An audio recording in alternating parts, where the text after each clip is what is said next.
You take a seed, you plant it, you grow it, you dry it, you roll it, you smoke it, and it goes down smooth. Hey! Spanning the globe to bring you the latest developments in medical cannabis, adult marijuana, industrial hemp, and spiritual ganja. We love the herb. It's time for the Marijuana Agenda with Russ Belville. Now, here's your host, Russ Belville. Good day, tokers and tokettes and non-toking lovers of liberty. It is Wednesday, July 5th, 2017, and it's got to be 420 somewhere in the world. So glad to have you back here. Hope you had a great Independence Day weekend. For some of you, a 5-day break, but for the rest of us, we're still kicking it, getting things done, working hard here to end adult marijuana prohibition. We got a jam-packed show for you today. Coming up in our Hemp Day Hump Day update, we speak with Joy Beckerman from Hemp Ace International, and she gives us the lowdown on the DEA's new classification for cannabis extracts and how that affects the so-called hemp-derived CBD oil legality question. We'll get into our drug war data mines today with a look at the demographics of dabbers. You know, we got the 7/10 holiday coming up next Monday, so we're going to take a lot of looks at dabbing for the rest of this week. That's coming up here on Drug War Data Mining. Who out there is dabbing and how often will answer those questions for you in the middle of the show. Also on the program today in the Veterans Cannabis Group, we've got highlights from their June 13th conference call where Michael Kravitz from Veterans for Medical Cannabis Access spoke with Patrick Seifert from the group 22 Too Many, fighting the crisis of veteran suicides, and trying to get them post-traumatic stress medicine in the form of medical cannabis. Plus, we'll have time for a radical rant. It's all coming up today on the Marijuana Agenda. You're listening to the Marijuana Agenda with Russ Belville. Looking for the 420 friendliest way to visit beautiful legal Potland, Oregon? I'm Lori Duckworth, inviting you to come stay with us at Delta 9 House and Studios. You get your own private room with queen bed and access to our high-speed Wi-Fi, premium entertainment system, and more. We'll even cook you breakfast. Look us up on Facebook at Delta 9 House. That's facebook.com/Delta9House. Delta 9 House is booked through Airbnb.com. City of Portland permit number 17-159855. Hey, this is Willie Nelson for Normal.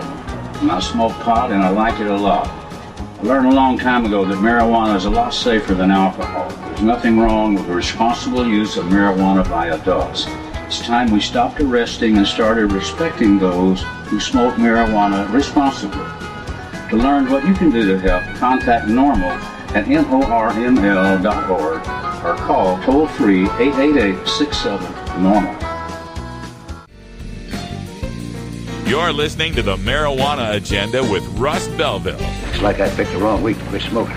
Learn more at MJAgenda.com.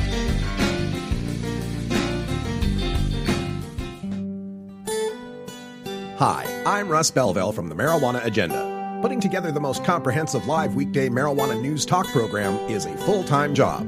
Now you can do your part to ensure that listener-supported independent cannabis radio journalism can continue by becoming a patron of the Marijuana Agenda.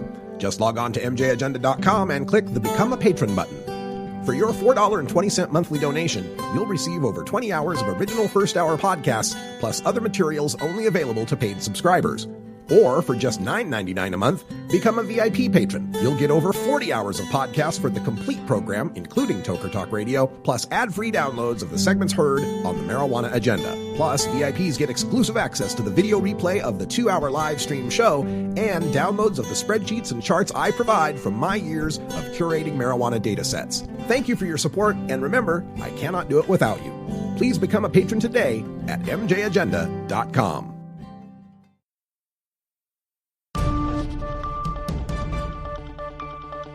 This is your Cannabis Headline News.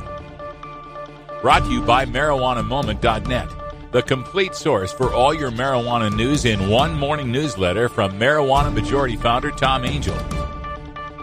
Subscribe today for free at MarijuanaMoment.net. This is your Cannabis Headline News for Wednesday, July 5th, 2017. I'm Russ Belville. The New York Times reports that President Trump has nominated Dr. Jerome M. Adams, the health commissioner for Indiana, and a strong advocate of needle exchanges to avoid the spread of disease, to be the Surgeon General of the United States. Dr. Adams, age 42, was first appointed to the Indiana post in October 2014 when Vice President Mike Pence was governor. Shortly after Dr. Adams took office, there was an unusual HIV outbreak in Scott County, a rural Indiana community near the Kentucky border. Dr. Adams later recalled his meeting on the topic with Mr. Pence, state health officials, and doctors from the Centers for Disease Control and Prevention. Quote, "The governor looked to me and he looked to CDC and said, 'What do we need to do to respond to this outbreak?' Dr. Adams said in an interview with the New York Times. The CDC felt strongly, and I agreed, that providing syringes was the appropriate response, that this is an extraordinary situation that requires extraordinary measures," end quote. The needle exchange is credited with helping to stop the outbreak, which had spread largely among people injecting the painkiller Opana. Nearly a year after the Drug Enforcement Agency announced it would allow more organizations to grow cannabis for sanctioned studies, there's still only one federally authorized cultivator in the United States, according to the Californian. The agency has received 25 applications from interested cultivators, according to DEA spokeswoman Catherine Pfaff. All of those applications are still being processed, she said, with no estimate for when any decisions might be made, saying, quote, "Because this is a new registrant category, DEA cannot speculate on a timeline for each application," end quote. Meanwhile, as more states legalize both medical and recreational cannabis, demand for research into the plant's potential benefits and harms continues to grow. 8 researchers requested and received supplies of marijuana for testing in 2015, according to the National Institute on Drug Abuse, with many asking for multiple shipments during the year. That number rose to 17 researchers in 2016, and 9 have already requested shipments halfway through 2017. The National Institute on Drug Abuse will soon issue a solicitation for proposals to develop, quote, "digital markers for marijuana intoxication," end quote. The request will focus on the, quote, "development of portable neuromodulatory devices for the treatment of substance use disorders," end quote. Critics of marijuana legalization have long called for a portable device for detecting marijuana impairment, like the breathalyzer police use to identify drunk drivers. Such technology is currently stymied by the reality that cannabis behaves differently in the body from alcohol, and no reliable method exists to determine relative impairment based on body chemistry. Washington State is making changes to the legal marijuana industry. In an engrossed bill that passed the House and Senate on the marijuana holiday of April 20th, the legislature made sweeping changes to regulations already deemed by critics as some of the harshest of the legal marijuana states. The bill limits a retail licensee from holding no more than 5 retail licenses, eliminates a merit-based competitive bid process for applications that favored existing medical marijuana cooperatives and dispensaries, adds immature plants, clones, and seeds within regulatory scope, and defines immature plants by rule as being less than 12 inches, restricts signage and advertisements further, including banning them from mass transit, and restricts delivery of marijuana products to half of current possession limits, which must happen in private locations not visible to the public. Dope magazine reports that the government of Greece, led by Prime Minister Alexis Tsipras of the left-wing Syriza party, has today announced that cannabis is effectively legal for medicinal use. Tsipras announced in a press briefing at the Ministry of Health that the joint ministerial decision on the legalization of medical cannabis was signed and published. The Greek government gazette quoted Mr. Tsipras as saying, quote, "From now on, the country is turning its page, as Greece is now included in countries where the delivery of medical cannabis to patients in need is legal," end quote.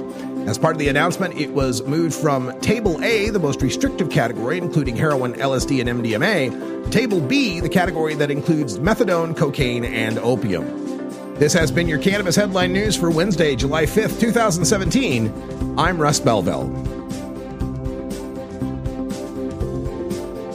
You're listening to the Marijuana Agenda with Russ Belville. At Herbie's Cannabis Seeds, we pride ourselves on bringing you the best quality seeds from the world's most respected cannabis seed producers, all at the lowest online prices. You can find Herbie's Seeds at herbiesheadshop.com. All cannabis seeds are sold as souvenirs and as a means of preserving cannabis genetics. Herbie Seeds in no way intends to condone, promote, or incite the use of illegal or controlled substances. We strongly urge all prospective customers to check their national laws prior to placing an order. Herbie Seeds at herbiesheadshop.com. Proud sponsors of the Marijuana Agenda with Russ Belville.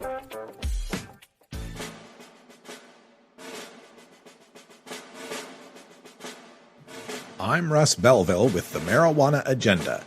Join me every 4 weeks for Veterans of Compassion with the Veterans Cannabis Group. Learn more at mjagenda.com/about.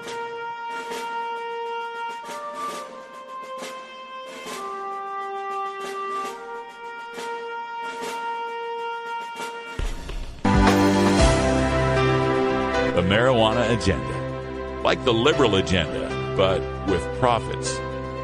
Ka-ching.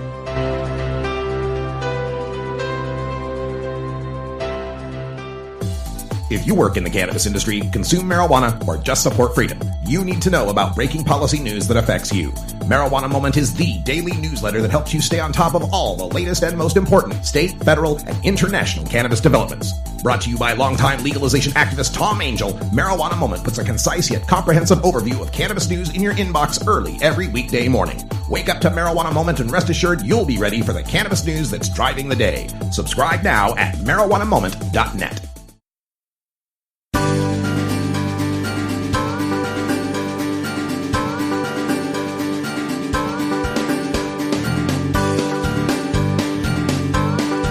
Jack Herer once said that hemp could save the planet. Today, we take a look at the non-drug use of the cannabis plant as fuel, fiber, food, and more.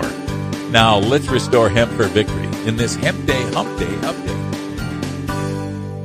Welcome back, everybody, to the middle of the week. It's time for another Hemp Day Hump Day update brought to you by Hemp Ace International. And we've got the Hemp Ace herself on the phone with us. It's Joy Beckerman from Washington State. Joy, how are you?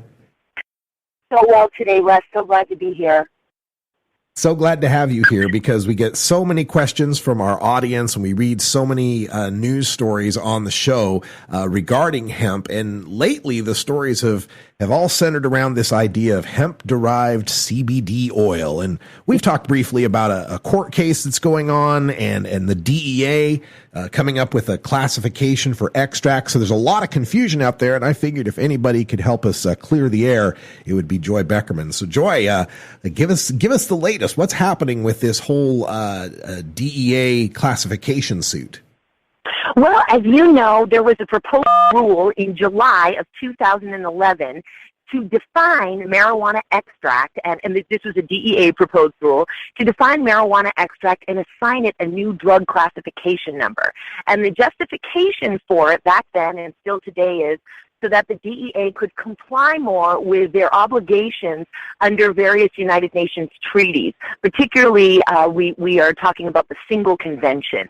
And under that Single Convention, there are these different schedules of controlled substances, and they actually, the United Nations separates out marijuana and marijuana resin from marijuana extract. And the United States, is that when they separate out for resin, is that for tracking like Morocco and hash and that kind of situation? Basically, and as opposed to really a true extract, a phytocannabinoid extract, or even part of what this affects, and we'll keep it specific to CBD because I know we've got limited time here, but side note, there are lots of other properties that you would extract from the hemp plant that actually affect the fiber and textile industry. So this is a very far-reaching, flawed rule that has occurred here.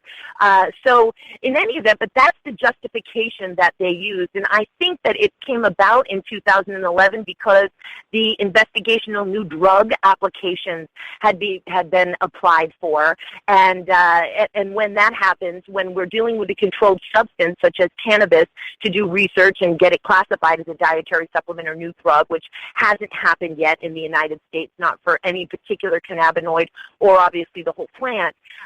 What happens is you have to file with 3 different agencies, the FDA, the DEA, and NIDA, the National Institute of Drug Abuse, which is an offshoot of our National Institute of Health. So it got on the DEA's radar that, there was actual extracts separate from resin happening, because I believe the GW Pharma, I think, happened around 2009, the application process started.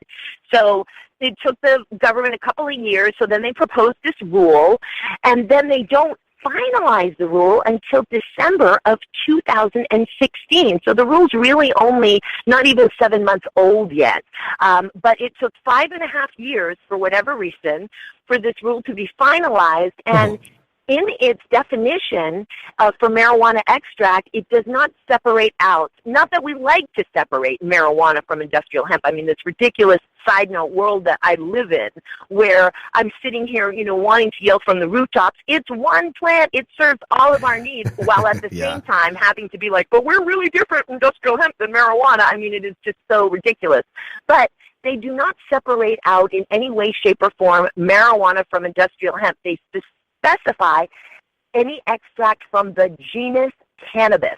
So what they're saying, yeah, you got it, brother. They don't care if it's above 0.3, below 0.3. They are not differentiating the entire genus, the extract, Schedule I controlled substances. And so on top of it, they say it's true that they come out with a clarification on March 7th of this year of what they actually mean by this, because on January 13th, the Hemp Industries Association filed a petition for review in the Ninth Circuit saying, no way, like, we're done. You're just continuing to encroach on us, DEA, under Section 7606 of the Farm Bill of 2014, technically the Agricultural Act of 2014, which is the legitimacy of industrial hemp research, and is now codified in U.S. code. Their industrial hemp was defined for the first time in U.S. history and distinguished from marijuana, granted for specific agricultural pilot programs, and there's a number of compliance issues around whether or not you're actually acting in accordance with this agricultural pilot program that was defined and liberated within this Section 7606. But to the extent you are, we argue, listen, you cannot. Any part of this plant, the industrial hemp plant, is free for phytocannabinoid extraction for any type of extraction. So we file that petition for review, and then on March 7th, the DEA came out with a clarification. And they said, okay, listen, we agree. Based on the last time you sued us, because the HIA sued the DEA and won in 2003 and 2004, but that was a lawsuit specific to oil pressed from the hemp seed, you understand, and not extracted from the plant material. And in fact, that issue was barely a concern on the wall of that case, because it was so specific to oil pressed from the hemp seed, because at the time that's what was being threatened by the DEA, not this phytocannabinoid situation. So to be clear for our listeners out there, what we're talking about because there's a lot of confusion around what is hemp oil, hemp-derived CBD oil. We're talking about two different things. The hemp seed, the oil you get from that's a nutritious oil. That's something you eat. That's just regular old seed oil. Whereas the hemp-derived CBD oil people are hawking out there is purported to be cannabinoids, cannabidiol specifically in this oil, and a more of a medicinal product. And so you're saying that the original, the 2004 case, was about the nutritious oil, but now they're using that case to react to this new case with the CBD oil. Yes, and in a good way and in an interesting way. And I will, just to make sure that our listeners get the full education, of course, yes, highly nutritious, densely nutritious oil, the perfect ratio of omega-3 to 6, perfect for body care. Human sebum, it's the closest to that in a great emollient, but also incredible for industrial purposes. Want to make sure that folks understand that about oil pressed from the hemp seed as well. But when we talk about an extract, we call it hemp oil here, but it is extract, and there are some wonderful companies out there, highly ethical, putting out wonderful products extracted from industrial hemp. Certainly there are bad actors everywhere, particularly in an unregulated market, but there are some great actors. I want to make sure that folks understand that as well. Having said that, what they said in their clarification was, sure, based on the last time you sued us, HIA, and won, we'll admit that it's true. There are exempted parts of the plant. Unfortunately, and they go on to say this, basically, from what we understand, our research tells us that those exempted parts of the plant aren't real great sources for cannabinoids, and they're correct. And they go on to to elaborate and say, hey, if it's cannabinoids that are extracted from that which has adhered to the surface of the mature stalk, or that which has adhered to the surface of the seed of cannabis, sure, those are exempted parts of the plant. Go ahead and eat the little bits of cannabinoids that you can eat. Right. You know what I'm saying? But then this is back to my point about, you know, if they're saying they're getting CBD oil from the seed or the stalk. Mm-hmm. They are having to process so much of that it would just not even be really feasible. They have to be getting it from the sticky resin that's sticking to those things.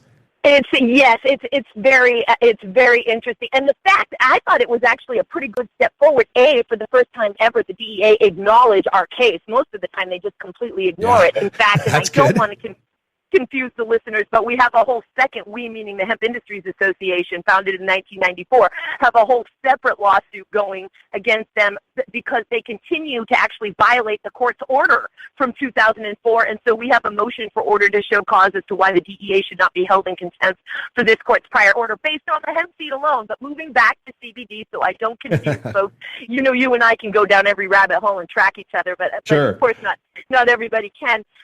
So moving back, though, to CBD, so then they say, okay, these are the exempted parts of the plant. Have at it. Eat all the cannabinoids you want out of that which adheres to the surface of the mature stalk and seed. However, if it comes from the flowering part, resin, or leaves, those are non-exempt parts of the plant, and those are Schedule I controlled substances, and that's what we're clarifying for you. So then our opening brief from our petition for review, our meaning the HIA for this marijuana extract, is filed in April. The DEA just filed their response brief on June 2nd, and it's fascinating. And what's really great is it makes it sound like, you know, they've got these great arguments for a while until they get to the part where the HIA has lambasted them in the opening brief with regard to their responsibilities, not only under the Controlled Substances Act, where they most definitely have a statutory duty to ensure that anything that is on those schedules is scientifically required to be there, and that if they learn over time that it shouldn't be there, or if they learn over time that there's a substance that's not on the list yet should be on the list, they have a duty under the law, under their own statute, to correct their schedule. So we limb-base them there. But there's a whole other act called the Information Quality Act. And they are obligated to that standard as well. And they sit there, they're like doing really well in terms of, you think if you were not a legal scholar and understand that we have arguments back to all of their arguments, and our reply is due on the 14th of this month to their opposition. But barring all that, you may believe as you stumble through, like, oh, gee, it looks like we don't have a winner of a case here, even though we have lots of arguments to it. But you get to the end, and with a straight face, and I cannot wait to see how the justices of the Ninth Circuit Court of Appeals deal with the fact that they sit there at the end after doing so well with their arguments, and with a straight face defend the information that they are putting forth as though, and quoting their obligations under the Information Quality Act. This is our obligation, quote, scientific base, da-da-da-da-da. And it's like, oh my God. I mean, the emperor wears no clothes here, people, and I am dying to see how our reply is handled and how this order comes out, because they fail on every aspect of their duties, not only under the Controlled Substances Act, but most definitely under the Information Quality Act. It's a fascinating case. It's an amazing case, and we are so excited about the developments of this. We'll have to catch up on more of this as it continues, but every 2 weeks here, we have a Hemp Day Hump Day update, and we're usually speaking with Joy Beckerman, so we'll pick up on that next episode, and we'll find out where this case goes from there. Joy, before we let you go, is there any contact information or places people might learn more about these cases? Thank you so much. Absolutely. Hempace.com is me. We can always go to thehia.org. That's thehia.org to learn about these cases. And as always, please, folks, if you need to act, if you want to get your finger on the pulse of what is happening with marijuana and cannabis in the United States on any state, please go to normal.org. That's www.norml.org. NOMA.org, the National Organization for the Reform of Marijuana Laws. Russ, I can't thank you enough for including industrial hemp in your repertoire, sir, and for everything you do for cannabis every day. This episode was produced as part of the Marijuana Agenda with Russ Belville, the daily news and interview podcast covering the world of medical cannabis, adult marijuana, industrial hemp, and spiritual ganja. MJAgenda.com.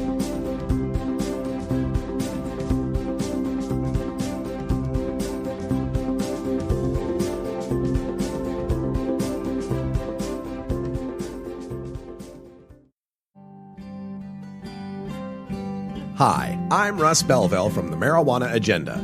Putting together the most comprehensive live weekday marijuana news talk program is a full-time job. Now you can do your part to ensure that listener-supported independent cannabis radio journalism can continue by becoming a patron of the Marijuana Agenda. Just log on to mjagenda.com and click the Become a Patron button. If you're an organization or business looking to promote your brand, we have sponsorship patronage available at mjagenda.com. Sponsorship includes 15 and 30-second ad breaks and 6-minute interviews on the podcast, depending on sponsorship level, which begins at $19.99 a month. Thank you for your support, and remember, I cannot do it without you. Please become a patron today at mjagenda.com. Georgia. Hi, this is Willie Nelson. Alcohol prohibition didn't work in the 1920s, and marijuana prohibition isn't working today. It's time we stopped arresting responsible marijuana smokers. It's the fair thing to do. For more information, contact NORML, the National Organization for the Reform of Marijuana Laws. Call toll-free 888-67-NORML or visit their website at norml.org. The Marijuana Agenda. Like the gay agenda, only with better music.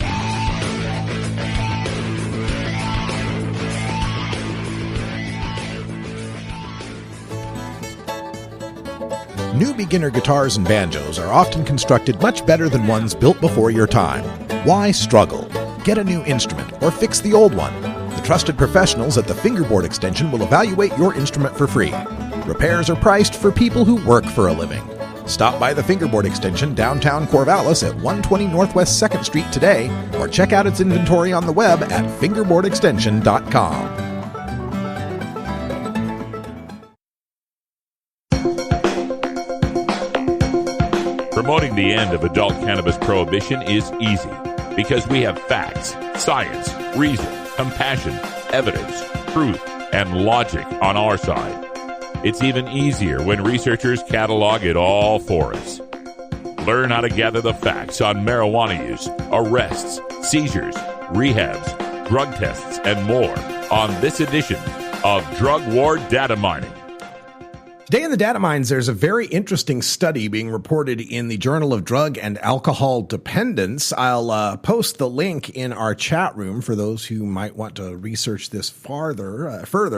But the study is called Characterizing Marijuana Concentrate Users, a web-based survey. So they used the bluelight.org web forum and did an anonymous internet survey from April through June of this year with 673 U.S.-based cannabis users. Included questions about marijuana concentrate use, other drugs, and socio-demographics. Let's just be clear at the start that this is a web survey, so the amount of scientific weight we can give to it is limited, as we don't have control groups, we don't have random sampling. These are people visiting a forum online for marijuana. So right there, you got a self-selection bias of people who tend to be really into pot as compared to the general population. But we can find some interesting demographics from this survey. First thing we find, 2/3 of the sample, 66%, reported lifetime use of marijuana concentrate. So 2 out of the 3 people they got out of bluelight.org had used dabs. 13% of those marijuana concentrate users, 13% of the dabbers, report using them daily. So 673 cannabis users, 2/3 of those is 450 about. 13% is about 1 out of 8 out of 450. Oh boy. Now my math is going on me, but we're still talking a few dozen dab users that are daily dabbers in this survey. What they found here as well when it comes to the demographics is far greater odds of people using dabs if they lived in a recreational state as compared to a medical marijuana state or a prohibition state. If a prohibition state is the baseline of how likely you are to find someone who's using dabs, it was about 1.87 times greater, almost twice as likely for people to be dabbers in a medical state, and almost 5 times as likely, a 4.91 odds ratio, 4.91 times greater chance of being a dabber if you lived in a recreational state. They found also dabbers were twice as likely to be male, 76% male of the 66% who were the dabbers, 76% male and 87% white. So dabbing is still largely concentrated amongst white folks, it seems. The being male was twice as likely to have the chance of you using concentrates. Being younger was less likely to be someone who would be using concentrates, a 0.95. So it was just about even odds there. But when we took a look at the number of drugs people use, if they use drugs aside from cannabis concentrate, it was more likely they use dabs. That is to say, if someone was, the more drugs someone used, the more likely they were to be a dabber, was the way they were trying to put that. Also, if you were a daily flower consumer, a daily herbal cannabis user, the odds ratio was 4.28. So 4 times greater that you'd be a dabber if you were a daily flower smoker. And perceived risk of cannabis use didn't have much change as far as whether or not you'd be determined to be someone who uses extracts. About 13% of the users in that sample, daily cannabis users, daily concentrate users. The odds of being a daily dabber were 9 times greater if you were male. So the concentration, it's like we've always had this problem when we look at the demographics of herb smokers, where daily herb smokers are about 2-to-1 male. It looks like concentration works for the demographics as well, because now it looks like it's 9 times more likely for you to be a dabber if you're male than if you're female. As far as whether or not you'd be a dabber based on your medical marijuana status, it says using concentrates for therapeutic purposes was 7.6 times greater odds. Well, that makes sense. Patients using oils for cancer, for epilepsy, and so forth would, more likely to be using them on a daily basis, sure. As far as vape pen users, 4.5 times greater to be marijuana concentrate users if they were also users of vape pens. Daily concentrate users, that is, say, vape pens meant you were more likely to be a daily consumer. And the lower perceived risk of marijuana concentrate use didn't have much difference in how these stats rolled out as far as the demographics. So their conclusion here from this study, which again, you can find it in the Journal of Drug and Alcohol Dependence, the conclusion is telling us marijuana concentrate use was more common among male, younger, and more experienced users, and those living in states with more liberal marijuana policies. Characteristics of daily users, in particular, patterns of therapeutic use and utilization of different vaporization devices, warrant further research with community-recruited samples. Yes, as we approach the 7/10 holiday, it's becoming more and more evident that the future of recreational consumption for the younger generation is in concentrates. We find folks staying here at Delta 9, the younger they are, the more likely they are to be into concentrates. And we find in this survey here, the dabber is more likely to be younger. Whether that's for the convenience, maybe younger folks have developed higher tolerances, having grown up with greater access to cannabis. It's hard to say. We do worry here at the Marijuana Agenda because of the daily use of concentrates can increase your tolerance to cannabinoids so greatly that you'll need increasing amounts to be able to enjoy the high from cannabis that you're looking for. And if you got the money and you got the access, I guess that's all up to you. But for my purposes, I prefer to leave the dabs as an occasional thing so we can still enjoy the flower. Try a tolerance break from time to time. If you're not a medical user and you can do without for a while, try going without for a week and you'll just see how high you can get with how little weed. The great money saver, folks.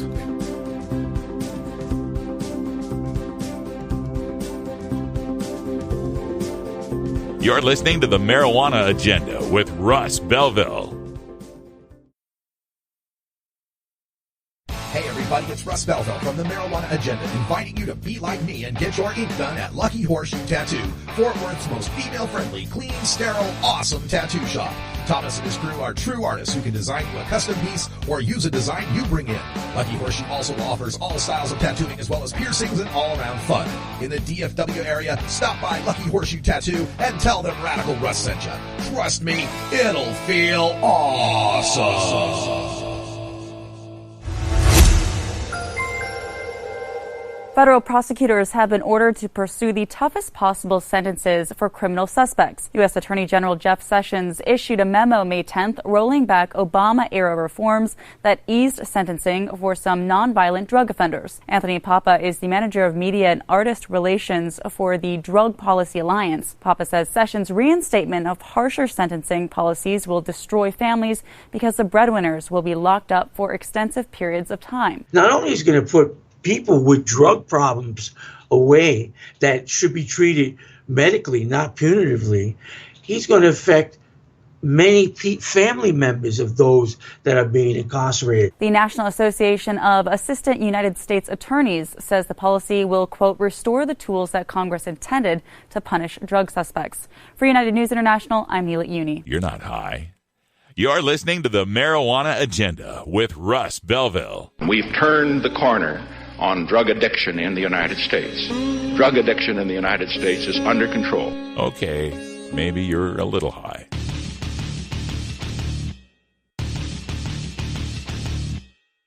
I'm Russ Belville from the Marijuana Agenda. Join me every 4 weeks for Shark Sessions from The Marijuana Show.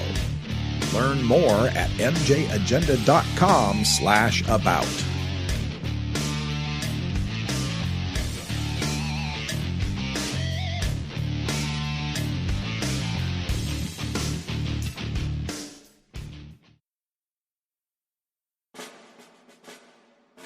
America's veterans serve their country to preserve, protect, and defend our Constitution. When they return home, their country should honor its promise to provide them with the best medical care. But veterans who seek to treat the mental and physical wounds they received in the military are denied access to medical cannabis, even in the states that have legalized medical use. Learn more from the Veterans Cannabis Group in this episode of Veterans of Compassion. Welcome to this edition of Veterans of Compassion. I'm Russ Belville. The Veterans Cannabis Group hosts monthly conference calls to disseminate relevant information and updates about veterans and medical cannabis. They discuss issues that address all veterans on a national level and focus on local issues depending on which region of the nation they are discussing. These national calls are scheduled for the second and last Tuesday at 5 p.m. Pacific time each month. You can dial in at 605-475-4775, and the access code is 518825. You can find all of this information at the website of the Veterans Cannabis Group at veteranscannabisgroup.com. In this edition, Michael Kravitz from Veterans for Medical Cannabis Access speaks to Patrick Seifert, the founder of 22 Too Many, a leading organization highlighting the crisis of suicide among veterans and working to get medical cannabis access in all 50 states to our nation's heroes. We join Patrick and Michael now in progress. I started my medical shop in late 2001, and when I first opened the medical shop, I had no intentions of ending up where I am right now in my life as far as my advocacy for ending veteran suicide. I started seeing right out the bat, almost daily, more and more veterans finding their way to my doorstep, and just hearing through the grapevine that there was this shop in Olympia that catered to veterans. My Wall of Honor became popular really fast, which is just the wall I had inside my medical facility. I had a artist come in and paint on the top of the Wall of Honor, and below that I would hang photos of my veterans that were my patients who felt comfortable bringing in, pictures from when they were in service. I would put them in frames and hang them up on the wall, and that grew really fast as well, and was really a good conversation piece for when veterans came in, and I got to honor veterans that were my patients. I took that very seriously. There was, when medical shut down in Washington State, there was over 1,000 medical shops, and the fact that I had over 3,000 veterans coming to my medical shop to get medicine was important to me, and I didn't take that lightly. It was they could have gone to a number of any shops, but they chose to come to mine because they trusted me, and I earned that trust. So after seeing those veterans slowly but surely starting to filter through my door, I came across the article that we all came across, that very first article that dropped about the 22 veteran suicides that were happening every day in America, and it really hit me like a ton of bricks.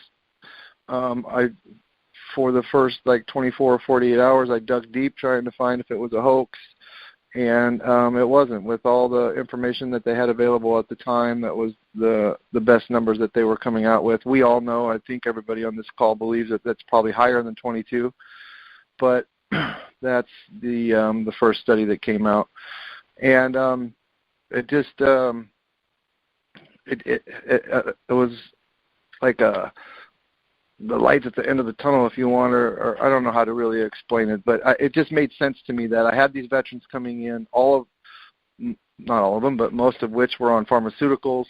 I always go back to Andrew as one of my main veterans that I took care of. He came in on 17 pharmaceuticals, walked in like a zombie, and slowly but surely over a few months got him off of all his pharmaceuticals and over to cannabis. And this pin that we created was a big part of that. You would never see Andrew walking around without his PTSP pin around his neck.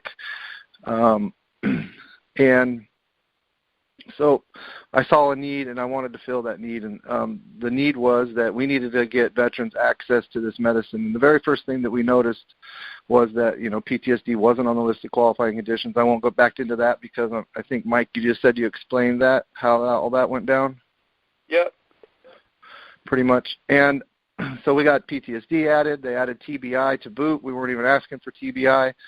So now for the first time in Washington State history, a victim or a veteran with PTSD or TBI can legally use cannabis without losing their benefits. That was a huge deal. And we did that in the first 6 months of being 22 Too Many.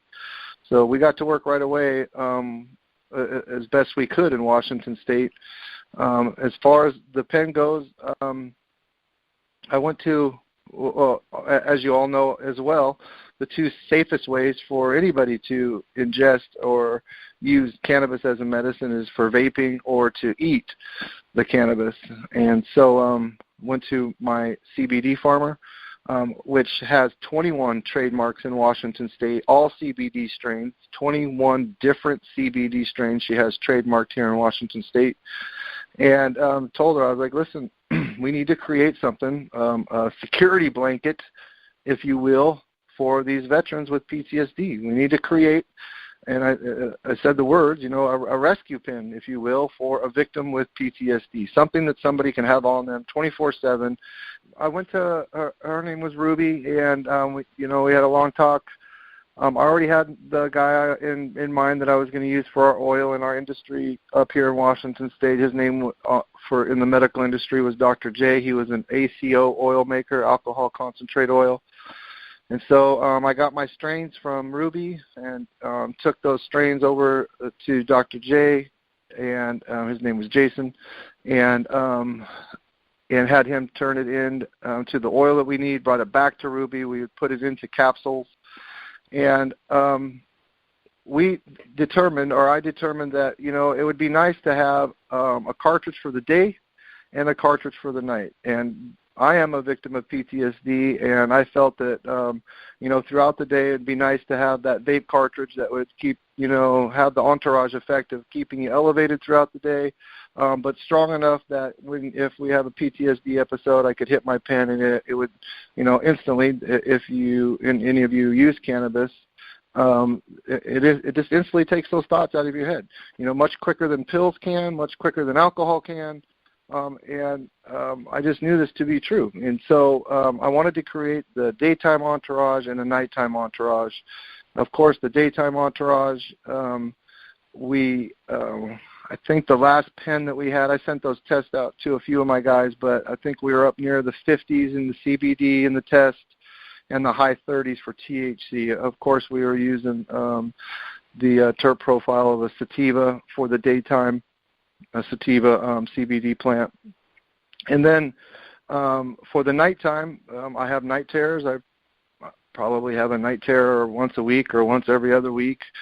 And using the pen for night terrors to help lure yourself to sleep.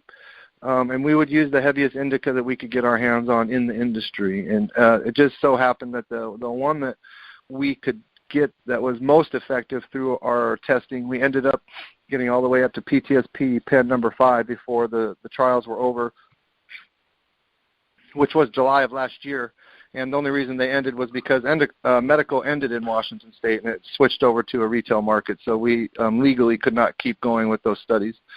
Patrick, so nonetheless, Aaron. Hey, Aaron. Hey, man, how you doing? So how long did you do the study for? How long did you give out those pens? Just short of 2 years. Wow.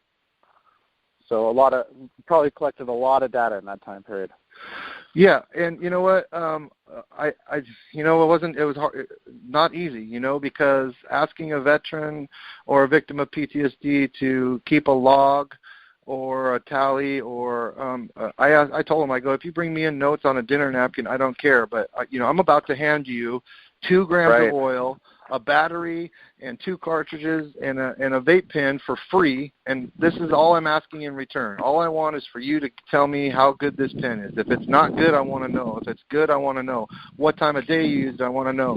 And like I've told Mike and Aaron before, the biggest thing that stuck out to me was the fact that most of the combat veterans would go to using the night cartridge all day long. The daytime cartridge just wasn't enough for them. And, that's a whole other topic for another day, but some of the tolerance levels for these combat vets with cannabis is out of this world. A story I like telling is when Dr. Sisley came out 2 years ago for us when we hung out for 3 days for Seattle Hemp Fest. She couldn't believe the amount of cannabis that was being consumed by us and our veterans, and she had never seen anything like that before. She was floored. And, I don't know if it's just because it's combat veterans. I don't know that. But what I do know is just what I know from the tests, and a lot of them switched over just to using the nighttime. And I ran out of the nighttime cartridges way faster than the day. Not to say that, I just want to come out with the nighttime because of that study, because we still have to offer the day, because I got a lot of good data from the daytime vape pens as well. But, a lot of Patrick, were the daytime cartridges, were those sativa dominant then, I'm guessing? Absolutely. Yeah. And we, another thing I found after owning a shop for nearly 6 years was, and this remains to be proven out why, but land races were really successful that I found during the 5.5 years, just either smoking weed, vaping, dabbing, what have you. When I had strains that were out that were land races, I got more feedback that it was better. I just don't know if there's something to that. Usually the land races were higher in CBG and CBN, but there's definitely something there to be looked at, and somebody higher than my pay grade can figure out someday. But The land races from, the Nigerian sunshine I had was absolutely amazing for PTSD. The purple Nepal, the Mazar. I mean, there's quite a few of them. The purple Nepal. I think I just said that. A heavy Mazar indica, Sharif. heavy purple. And, I got the idea for purple Nepal at a meeting with Senator Colwell. She had the year that we were fighting for PTSD, she had a meeting in the summer before the session to get, find out what all the bills that were going to be dropped for cannabis. And there must have been 80 people in the room, and this big veteran stood up in the room and said that, in the middle of the night, he would choke out his wife and wake up in the morning and not even fucking have any idea what would just happened until the day that he came across this strain called Purple Nepal, and it literally saved his life. And he stood up and talked about Purple Nepal for like 20 minutes, and I was like, fuck, I got to find this Purple Nepal strain. And sure enough, it was our best indica for the nighttime entourage in that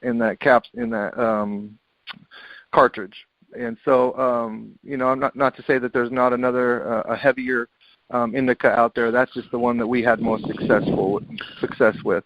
Hey, Patrick, I'm sure there's going to be some questions because I'm thinking about this. Do you have a list that you would share with other veterans on the strains of flower that you've found to be extremely helpful for the PTSD? Absolutely. Awesome. I can do that. And how go ahead. How can we access that? Or maybe we should talk about that on the next call. We can come up with a game plan between now and then. Or yes, I could, but it really goes with what I was just going to say next, and that is this first cartridge, these first day and night cartridges that we're going to put out here in July aren't going to be this. I'm going to be numbering each cartridge that goes out. So the very first group of pens go out, they're going to be 22 Too Many Rescue Vape Pen, whatever we come up with for the name, number 1. And then when we make a new batch from a new set of strains, that's going to be number 2. And they're always going to be numbered, This episode was produced as part of the Marijuana Agenda with Russ Belville, the daily news and interview podcast covering the world of medical cannabis, adult marijuana, industrial hemp, and spiritual ganja. MJAgenda.com.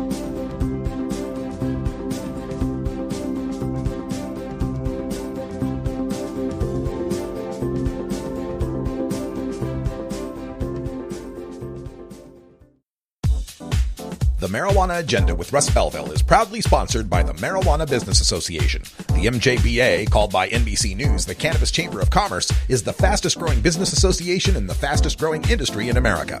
I've been working with the MJBA for years, and I personally invite you to join the MJBA. MJBA also publishes the popular MJ Headline News on Facebook and the MJNewsNetwork.com and Marijuana Channel 1 on YouTube. Visit MJBA.net for more details. It's time for cannabis facts about Alzheimer's from Robert Platshorn's thesilvertour.org. This message is supported by our donors and Hemp Inc., a public company poised to lead America's hemp revolution at hempinc.com. A new Florida study in the journal Molecular and Cellular Neuroscience found that cannabis promotes the growth of healthy new brain tissue. It can slow the effects of Alzheimer's and may in fact be able to halt it entirely. A long-term study by Ohio State University's Professor Gary Wenk concludes that people who regularly use marijuana get Alzheimer's at a much lower rate than others. This was Cannabis Facts from thesilvertour.org, an educational nonprofit supported by our donors and Hemp Inc., a public company poised to lead America's hemp revolution at hempinc.com. You're listening to the Marijuana Agenda with Russ Belville.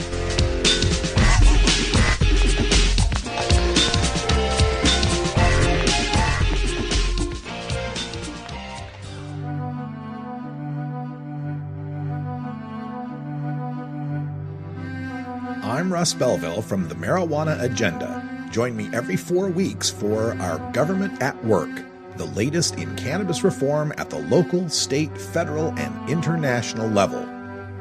Learn more at mjagenda.com/about.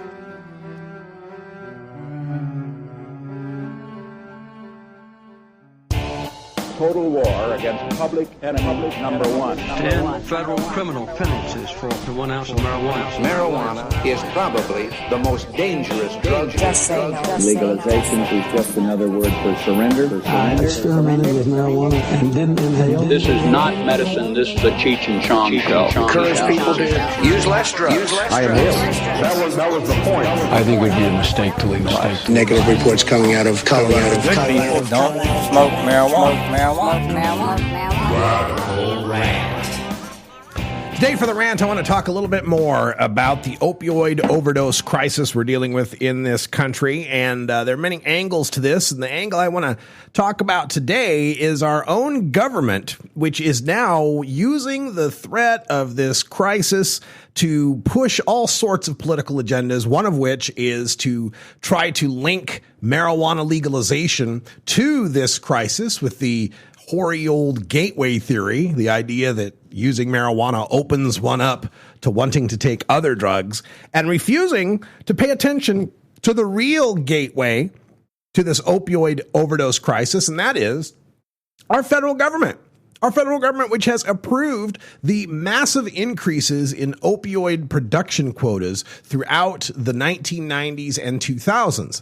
Now, this isn't to blame the people that are taking the pills. A lot of people are going into the doctor, and those doctors are being coerced and bribed by the pharmaceutical companies, given incentives and bonuses to push more of these pills. The average salesperson for Purdue Pharmaceutical was bringing down $70,000 a year in bonuses just for getting doctors to push more of these pills. You can't blame the pain patient who's had an operation, who's got a condition, who tells their doctor they're suffering from extreme pain, from taking the medicine the doctor tells them to take. Doctor said, here's a bottle full of OxyContin. You take 2 a day. That'll help you out. People were taking those pills on good faith that their doctor wouldn't be giving them something that would harm them. And at the time, I mean, we know now through numerous people coming forth and describing their experiences with synthetic opiates that these can cause extreme dependence and withdrawal symptoms and even death. But at the time they were marketed as being an alternative to morphine, a less abusable, less prone to dependence version of an opiate painkiller. We were fooled and enticed into taking these pills. So the government allows these huge pharmaceutical companies to directly advertise to the consumer and to manufacture a demand for their product by pushing it through doctors to get people hooked on more opiate painkiller than they needed, stronger painkiller perhaps than they needed. And then in reaction to this crisis of incredible proportions, 60,000 deaths from overdoses expected for 2016. In reaction to that, the government then wants to punish people that are using marijuana, wants to point to marijuana as a gateway when it's the gateway off of opiate dependence. And we've got a lot of data showing that now, a lot of surveys showing people swapping out their opiate painkillers or complementing their opiate painkillers with cannabis. It's because the government wants to distract from its own culpability in this particular opiate overdose crisis. And now for the government under Jeff Sessions and Donald Trump to want to get tough on drugs and crack down on all the pills and the pill mills and the people at the lower end who were just being entrepreneurs, people who were just believing what the drug manufacturers and doctors were telling them. They want to go after those people rather than the executives. Rather than the executives and the big pharmaceutical companies, and doing something to really ratchet this back, to really have more meaningful oversight over the production of synthetic opiates in this country. That being said, we can't open the floodgates, create a whole class of dependent people on these, and then shut the floodgates down and not expect there to be blowback, to be consequences. Those people who have gotten a severe dependence to these opiates don't just quit when their doctor can't get them anymore. Don't just quit when the government shuts down the local pill mill. They go to the streets. They go to the streets to get well again. They go to the streets to try to find some heroin, to try to find some morphine, something that's going to alleviate those cravings that they're suffering from, that's racking their body with pain and nausea. And so now they go out to the streets to try to get heroin, to try to get anything else they can, only to get products since they are black market products after all, that aren't tested, that aren't safe, that are sometimes laced with fentanyl or stronger drugs. And that's what causes the overdose, not the person using those pills. They weren't overdosing on the oxy, they weren't overdosing on the heroin. It's the adulterated drugs that are causing a large degree of the problem. This is going to take a little more nuance than just cutting off the supply and expecting those people to just quit. Follow MJ Agenda on Facebook, Pinterest, Instagram, YouTube, and follow MJ Agenda Show on Twitter. Learn more at mjagenda.com. All right, folks, that's all the time we got for today. I'm going to take the day off from Toker Talk Radio. Got some real world to catch up on, if you know what I mean. But we'll be back tomorrow with more news and interviews you can use for the cannabis community. And until next time, take care of each other, Tokers.